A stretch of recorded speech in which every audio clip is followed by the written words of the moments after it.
ॐ अज्ञानतिमिरान्धस्य ज्ञानाञ्जनशलाकया चक्षुरुन्मिलितं येन तस्मै श्रीगुरवे नमः। श्रीचैतन्यमनोभीष्टं स्थापितं येन भूतले स्वयं रूप कदा मह्यं ददाति स्वपदान्तिकम्। नमो विष्णुपादाय कृष्णप्रेष्ठाय भूतले श्रीमते भक्तिवेदांत स्वामी निति नामिने। नमस्ते सारस्वती देवे गौरवाणी प्रचारिणे निर्विशेष शून्यवादी पाश्चात्य देशतारिणे वंशाकल्पतरुभ्यश्च कृपा सिन्धुभ्यैव च पतितानां पावनेभ्यो वैष्णवेभ्यो नमो नमः। जय श्री कृष्ण चैतन्य प्रभु नित्यानंद श्री अद्वैत गदाधर श्रीवासादि गौर भक्त वृंद। हरे कृष्णा कृष्णा कृष्णा हरे हरे, हरे Ram Ram Ram Hare Hare.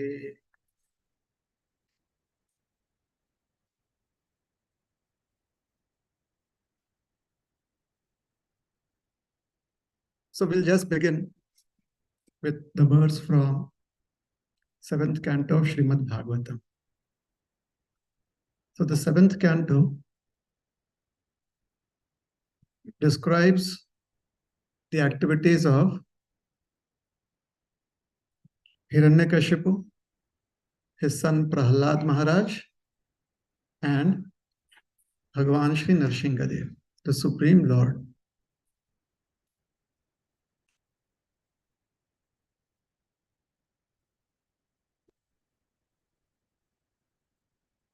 So the Supreme Lord has defeated Hiranyakashipu and his cohorts. Hiranyakashipu is dead. Prahlad Maharaj is trying to pacify Narsinghadev Bhagavan. So that is the context. The Lord is very pleased to see that Prahlad is safe and sound. And it is the nature of the Lord to offer benedictions. Therefore, one of the names of the Supreme Lord is Varadaraja Swami, because he offers the choicest of benedictions. Vara means benedictions, the means to give, and Raja means the king, or the best of those who gives benedictions. So the Lord is the supreme bestower of benedictions. So he asked Prahlad Maharaj that, hey Prahlad, I would be very happy if you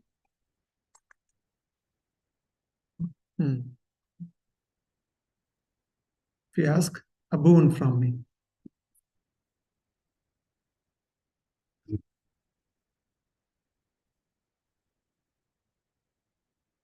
So there is a long discussion between Prahlad Maharaj and Nrsingadev, with Prahlad Maharaj giving his perspective. It's very beautiful. Finally, there is a few things that Prahlad seeks. And one of them is mentioned in this prayer today. I'm going to recite it. I would like all of you to follow along. You may not respond, you may not chant along with me, but please go through the verses so you also read through it. Is that all right? Yes. Prayena deva munaya swavimukti kama maunam charanti vijane naparartha nishtha nahitan vihaya kripanan vimukshveko nanyam tvadasya sharanam brahmato nupasche.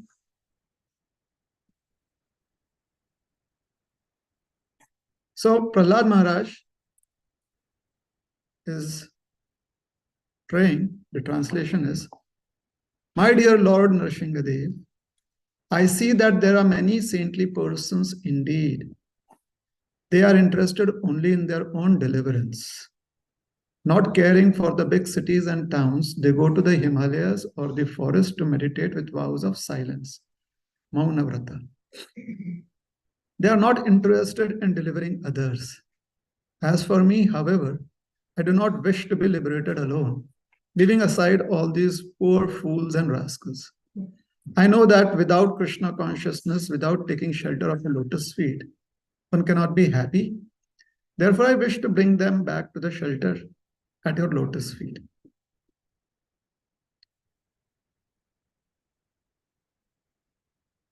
So Prahlad is seeking, or Prahlad is praying that the Supreme Lord makes arrangements to give shelter to all living entities. The reason is Nanyam Tvadasya. Because according to Sri Prahlad's vision, this is Prahlad's vision. You and I may not have that vision. It's quite possible. We may say that we have that vision, but it is quite possible you and I may not always have that vision. But it is helpful to understand what is Prahlad's vision. Prahlad is saying, "Na anya tvadasya sharana brahmata anupashye."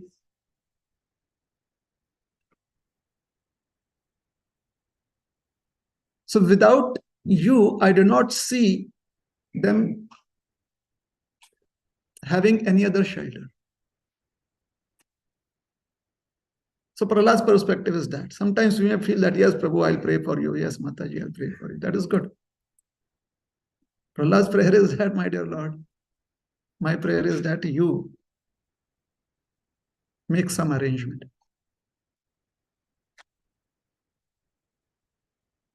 And the reason is, where does Prahlad have such conviction from? Because he has direct experience. When you have direct experience, you're like, "Oh, I've been there to this place and it's really good. You should go there." You know, when you speak with such conviction, people are convinced. But if people ask you and you're like, "Yeah, I've heard it is good. And maybe you should try it out." So it's not as convincing.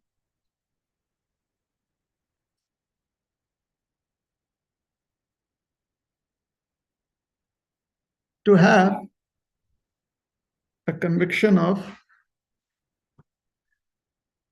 finding complete shelter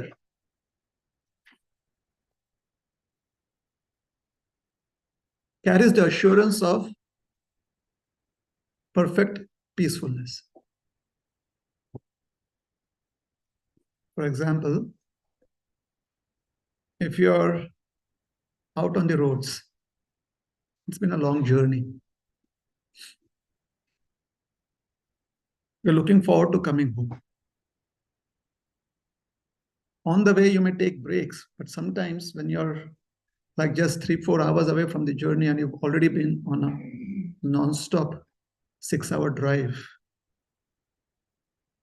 the mind works in peculiar ways. The mind tries to convince you already 6 hours non-stop.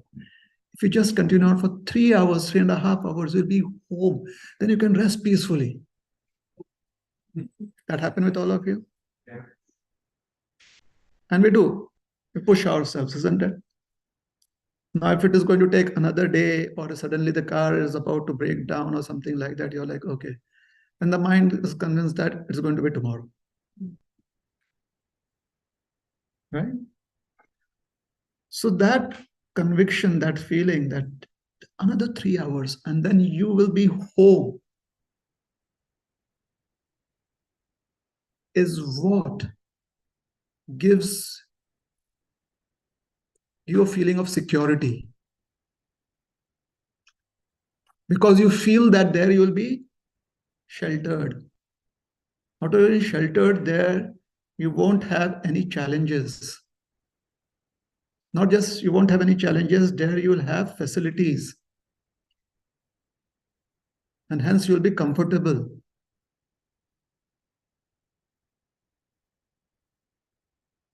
Now coming home, like our Tulsi Sharanji, Hare Krishna.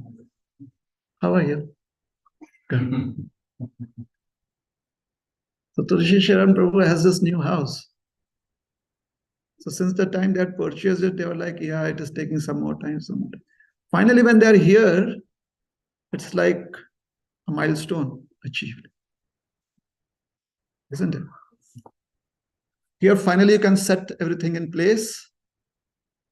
And if somebody asks you, so Prabhu, how's life? Is like, well, there's mortgage, but now we are, we are not moving anywhere. It's done. Can we speak in similar terms when we say going back home, back to Godhead? Is that the kind of conviction that we have? Or is it simply flowery words? No wonder Krishna consciousness becomes very routine in the life of a practitioner. We don't have to really go too much into word jugglery if that does not give us a strong inclination towards having conviction in certain words, certain phrases. If all of our stotras, mantras, practices does not allow us to have that feeling of peacefulness with the simple phrase, back home, back to Godhead, like maybe another 40 years and then back home, back to Godhead, another 60 years and back home, back to Godhead, then the thirst will always be there to seek some shelter. And that shelter could be in various forms of Krishna, towards which we do not have we do not have an understanding of attachment. Just like a motel also gives one shelter, but we do not have the attachment towards a motel as we have towards a home. It's another building. A home also requires you to spend money, you pay your bills. Similarly, at the motel, you spend money paying the rent. However, the home has a feeling of comfort and security. So when we do not understand phrases like back home, back to Godhead, according to, in terms of being at peace, then our shelter would be in other things, like the external form. It could be how we behave as a practitioner. What is the status that we have in the community? How much I have read or memorized in terms of what is a requirement.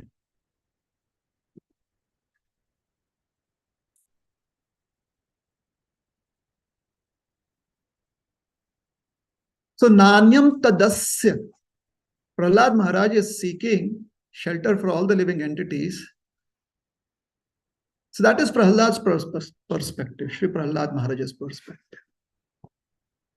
Narsinghadev would be happy to give shelter to all the living entities. In fact, Narsinghadev is like, hello, Prahlad, I've already given shelter to everyone. They are just trying to be shelterless.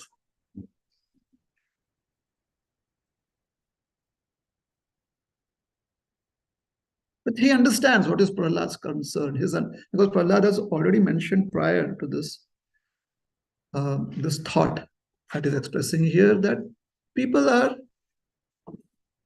waylaid by their senses, by their own senses. They've forgotten. And time and again they forget.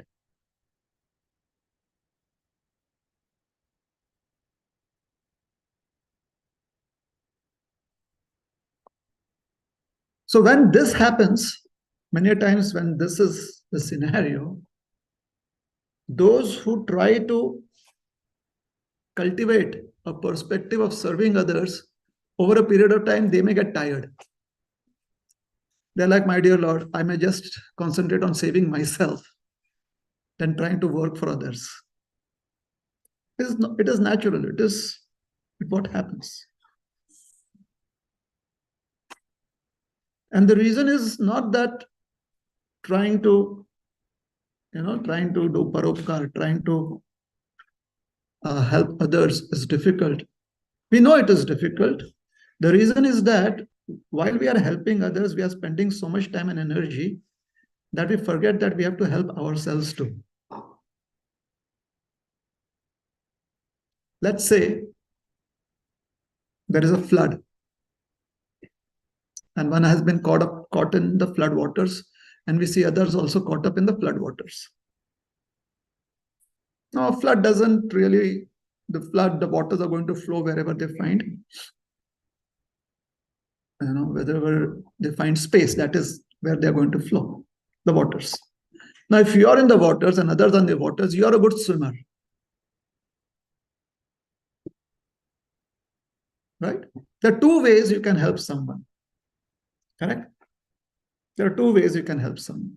There could be other ways, but I'll explain two ways. One is you yourself swim to the shore, wherever it is, and then try to help others who are swimming past by lending a hand or getting a boat or throwing a twig or a rope, something you can do. That is one way, correct? So you save yourself and then you also save others. The second way is that you may not find the shore, you have to keep on swimming, but at the same time, because you're a good swimmer and you are confident, you know that you have to keep on swimming, you also encourage others, please keep on swimming, please keep on swimming. Now, when we are trying to, cultivate spiritual consciousness, we are like caught up in the waves of material existence. Is that correct? So how many of us feel that we have reached the shore? We are caught up, isn't it? However, we are trying to be strong swimmers, isn't it? We are trying to keep afloat in the waters. So what is the best way we can help others? Sorry? No, swim yourself first. You keep swimming and then encourage others also. Because if you stop swimming, you will not be there to encourage them. So Chaitanya Mahaprabhu therefore said, Janma sarthak kori karo paropkar. One has to constantly endeavor to purify one's existence till one has gone ashore, gone to the other side. At the same time, we try to encourage others too.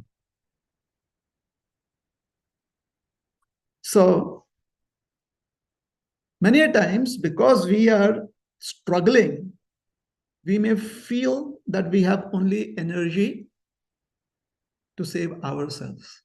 It is quite possible. And it is perfectly all right. Prahlad Maharaj is indicating, Maunam charanti tad vijane. These are the people that, understanding how difficult it is to cross over the ocean of material existence, they take up to the practice of self-deliverance. However, my dear Lord, I personally, I know that without Krishna consciousness and without taking shelter of your lotus feet, they can never be happy. Therefore, I wish to bring them back to the shelter at your lotus feet. So I would want to take up this practice.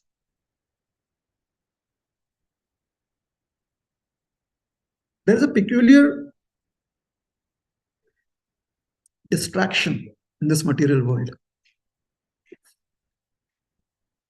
One and all, young, old, male, female, everyone. they are subjected to this distraction. As soon as we realize that there is a big prize available for us to achieve, we start dreaming of wanting that big prize. So when we hear that Krishna is pleased when we encourage others also to come to the practice of Krishna consciousness, more than when you only pray for yourself, your salvation. Now you see the big prize. So what is the peculiar distraction? The peculiar distraction is want a big prize, and we forget about salvation. Because we hear that if we try and serve others, then Krishna's blessings are always there. Correct? Is it true? I'll give you a little atypical praman or reference from Srila Prabhupada Leelamrita. There was a gentleman of the name Narendra Malik. Nickname Nare. That was his Instagram handle. Nare. So one day he told his friend and relative, Abhay was very popular. And Naren wanted to become famous with the help of Abhay. Sometimes that is what you do, You want to know people that are famous so that the people that you know that you know them. It's natural. If there's a big light somewhere, you want to stand under that light, isn't it? So why? Because if there's somebody else that needs direction from you, you're like under that light. Here, see me. I'm under this light. See me. So Naren told Abhay, there is a sadhu. Abhay said, I know many sadhus. I have had sufficient interaction with sadhus. No, this is a different sadhu. He literally dragged him. He's like, come no, Abhay, come, Baba. Bhalo manush. Very good sadhu. So Abhay got dragged along. He goes to the rooftop. There are sadhus sitting on a high seat, delivering a discourse. He says, oh, you seem to be well educated in the English language. Why don't you take up the message of Sri Chaitanya Mahaprabhu and spread it to the English speaking world?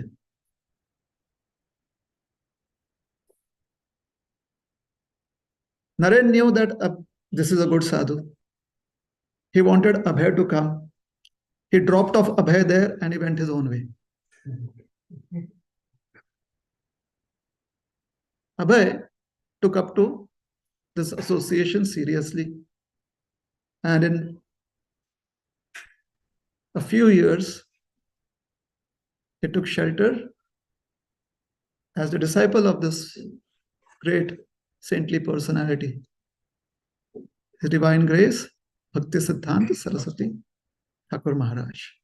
And he was given the name Abhay Charanarvinda Das.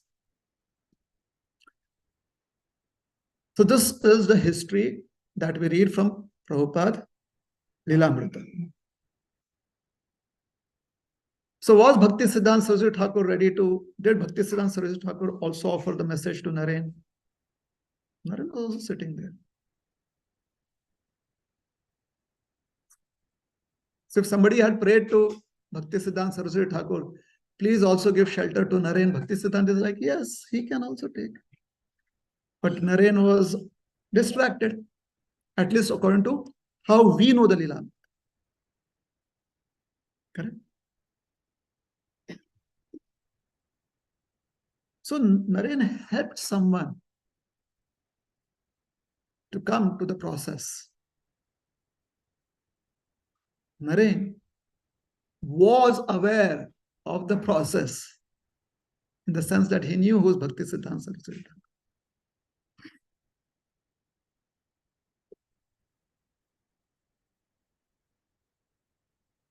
The rest is history. We know that Naren, we don't hear about Naren anymore. Narendra Malik.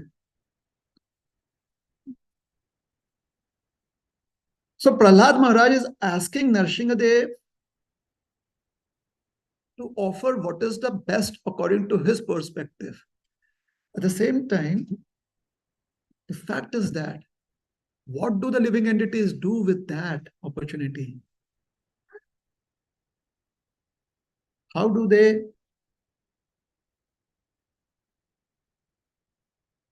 take the maximum benefit of that opportunity? That is their free will.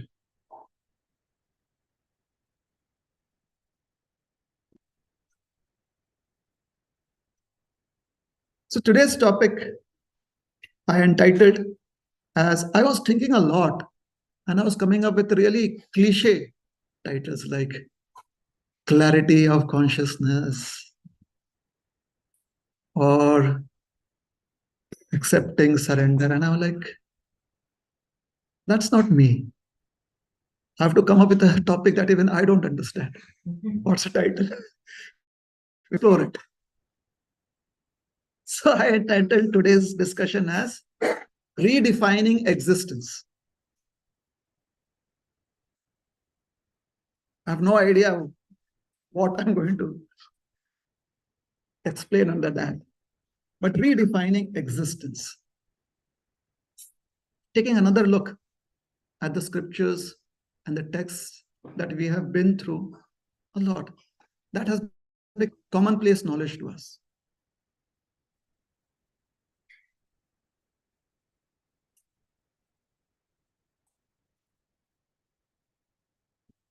So once upon a time, a man was driving his new Porsche. Porsche is good or Jaguar? What would you like? What is a majority consensus? Mercedes Benz or Porsche or any other names? Lamborghini. Yes. How did I miss out on that? I mean, I'm not practicing Krishna consciousness sincerely in the 2023rd, the 21st century in 2023, right? Lamborghini has to be there. How can I give examples without Lamborghini and say that how? Just as people are attached to Lamborghini, we should be attached to Krishna or something like that. I should make a statement like that, isn't it? Up to date. So thank you very much for that. Lamborghini. So what is the consensus? Lamborghini, Mercedes Benz. Forget it. You all are really very participative. If I had said how many of us would want to pray to Nrsingadev like Hari Bol, Lamborghini, everyone is thinking, oh, this is not Krishna consciousness.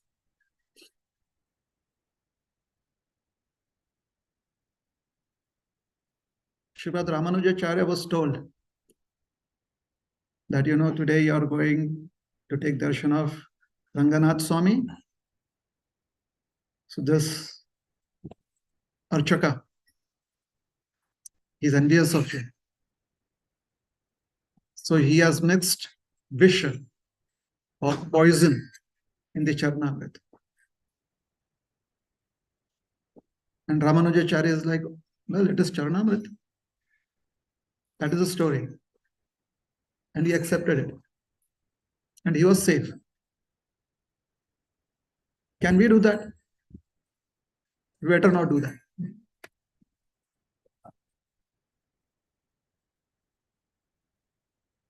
You are defying physics here. That has to be pulled behind or ahead, or it will fall. You sure it will not fall?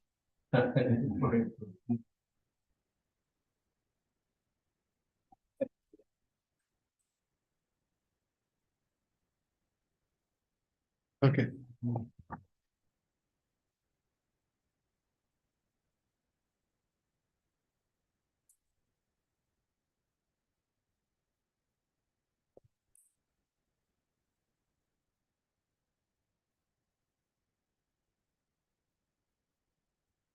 Every program you have to do this. After some time, it will become a custom. It will be a holy ritual. And this is how rituals are born. Anyways, so a Lamborghini. And he was really feeling good. Suddenly there is crack, bang, and a crack. And his windscreen is shattered. He puts on the brakes and is so angry. Comes out of the car looking for the person who had thrown a stone. He sees a stone was thrown. There's a little child, 8-year-old boy. He's trembling. The man, he actually is walking towards the man. The man is also, he's not sure. Now, it is a child, so trying to mellow down his emotions, his anger. It's a new Lamborghini, come on. Correct? Just imagine if you're taking a tray of prasad, bhoga, and somebody pushes us. What would happen? You'd feel as if all of your 20 years of practice of 16 rounds every day has been gone the drain. That is how angry you'll be. You're not going to say, Krishna Arpanamastu, my dear Lord Krishna, this is what can I do, but please, wherever you are, accept this offering. You're not going to feel like that. You're like, the bhoga is wasted. Do you know what an offense it is? And if you are just 2 years into practice, then you'll come to somebody who's 20 years in practice and say, Prabhuji, did I make any aparadh? Mataji, you know this happened. 20 years down the line, you will be telling others how it is their offense. It's interesting, the practice of Krishna consciousness in human form of life.